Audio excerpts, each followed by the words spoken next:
Partiamo spellando la salsiccia.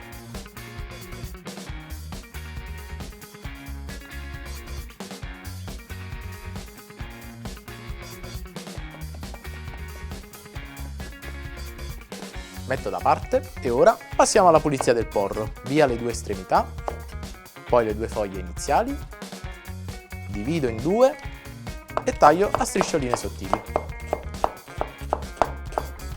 Ora la carota, stessa cosa, la pulisco, la spunto e la taglio a dadini. E ci spostiamo ai fornelli. Faccio stufare pochi minuti il porro e la carota. A questo punto posso aggiungere la salsiccia e la carne macinata.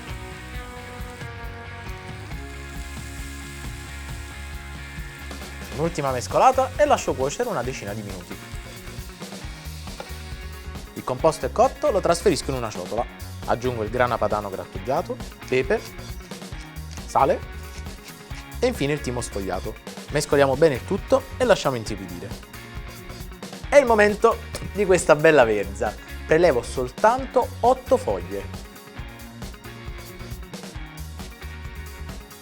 Non ci resta che sbollentarle per 5 minuti in acqua bollente e salata. Una volta pronte, scolo le foglie di verza e blocco la loro cottura in acqua fredda.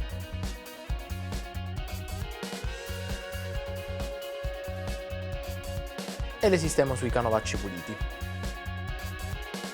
Poi, con un altro canovaccio pulito, le tampono per bene. Sistemo la prima foglia sul tagliere, elimino la base perché è troppo coriacea e nel mezzo verso un paio di cucchiaiate di composto. Creo un fagottino sollevando al centro le due estremità laterali e avvolgendo in questo modo. Sistemo sul tagliere 2 fette di pancetta, l'involtino di verza e lo chiudo per benino nella pancetta. Ecco pronto il primo, posso andare avanti con tutti gli altri. In una padella con pochissimo olio lascio rosolare su tutti i lati gli involtini.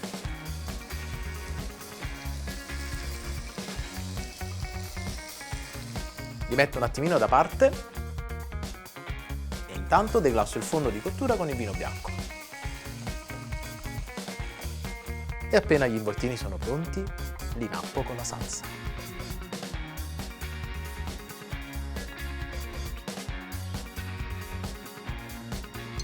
Che profumo ragazzi e che fame! Assaggiamo!